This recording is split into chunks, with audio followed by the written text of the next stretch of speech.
Hello everyone, welcome to Sanmarga classes. Let us see question number 10 of chapter, Structure of the Atom. Very small fraction of alpha particles were deflected by 180 degrees, indicating that the mass of gold atom was concentrated in a very small volume within the atom and are charged. Okay, question ದೊಡ್ಡಕ್ಕಿದೆ but concept very easy ಇದೆ. ಇದು ಯಾವ concept ಮೇಲೆ ಇದೆ? Alpha ray scattering experiment by Rutherford ಆ concept ಮೇಲೆ ಇದೆ. Very small fraction of alpha particles were deflected by 180 degree.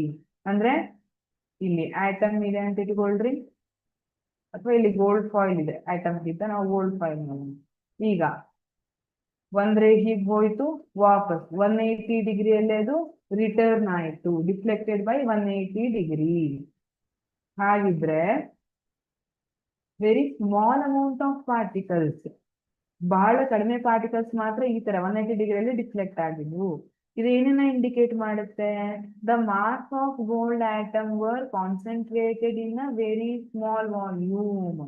ಅಲ್ವಾ? ನೀವು ಗೋಡೆಗೆ ಬಾಲ್ ಎಸೆದ್ರೆ ಬಾಲ್ ವಾಪಸ್ ಬರುತ್ತೆ. ಅದೇ ನೀವು ಬಾಗಿಲು ಓಪನ್ ಮಾಡಿ ಬಾಲ್ ಎಸೆದ್ರೆ ಬಾಲ್ ವಾಪಸ್ ಬರೋದಿಲ್ಲ, ಬಾಗಿಲಿಂದ ಆಚೆ ಹೋಗುತ್ತೆ. ಯಾಕಂದ್ರೆ ಅಲ್ಲಿ ಎಂಟಿ ಖಾಲಿ ಇದೆ ಅಲ್ವಾ, ಖಾಲಿ ಸ್ಪೇಸ್ ಇದೆ. ಅದೇ ಗೋಡೆಗೆ ಎಸೆದ್ರೆ ಯಾವುದೋ ಒಂದು ಅದನ್ನ ತಡೀತಾ ಇದೆ, ಸೊ ವಾಪಸ್ ಬಾಲ್ ಬೌನ್ಸ್ ಆಗಿ ಬರ್ತಾ ಇದೆ. ಅದೇ ತರ ಆಲ್ಫಾ ರೇ ಹೋಗಿ ಯಾವುದೋ ಒಂದನ್ನ ಹಿಟ್ ಆಗ್ತಾ ಇದೆ, ವಾಪಸ್ ಅದು ಬೌನ್ಸ್ ಆಗ್ತಾ ಇದೆ, 180 ಡಿಗ್ರಿಯಲ್ಲಿ ಡಿಫ್ಲೆಕ್ಟ್ ಆಗಿ ಬರ್ತಾ ಇದೆ. So the mass of gold atom were concentrated in a very small volume ಅಂತ ಹೇಳ್ತಾರೆ, within the atom and are charged. ಹಾಗಿದ್ರೆ ಆ ಸ್ಮಾಲ್ ಪೋರ್ಷನ್ ಅನ್ನ ಏನಂತ ಕರೀತಾರೆ? ಆ ಪಾಸಿಟಿವ್ ಚಾರ್ಜಸ್ ಏನಿದೆ ಅದು ಸ್ಮಾಲ್ ಪೋರ್ಷನ್ ಅಲ್ಲಿ ಕಾನ್ಸಂಟ್ರೇಟೆಡ್ ಆಗಿದೆ, ಸ್ಮಾಲ್ ವಾಲ್ಯೂಮ್ ಅಲ್ಲಿ. ಅದನ್ನ ಏನಂತ ಕರೀತಾರೆ? Option A positive. Yes. Retaking question number 10. Retaking question number 10.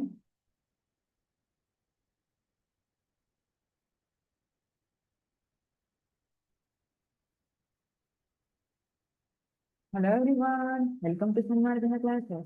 Let us see question number 10 of chapter Structure of the Atom. Very small fraction of alpha particles were deflected by 180 degrees, indicating that the mass of gold atom were concentrated in a very small volume within the atom and are charged. ಅಂತ ಕೇಳ್ತಿದ್ದಾರೆ. See, this question is on the experiment conducted by Rutherford, the name alpha ray scattering experiment, right?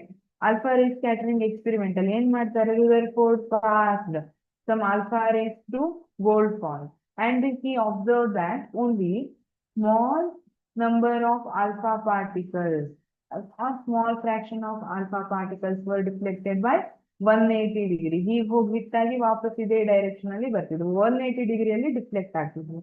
Very small fraction. So ಅದರಿಂದ ಏನ್ confusion ಬಂದ್ರು? Indicating that the mass of gold atom were concentrated in a very small volume.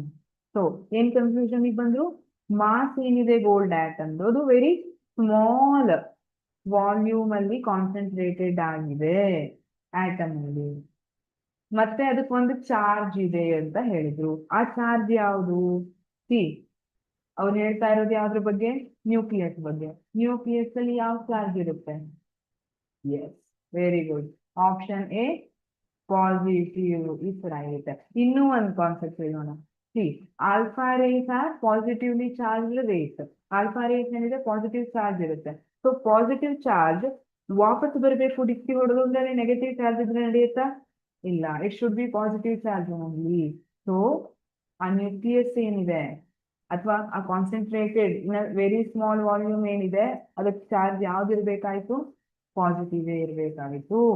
Option B negative, this is wrong. Option C neutral, this is also wrong. Option D, randomly? No. Therefore, the correct option is option A, positive. Thank you.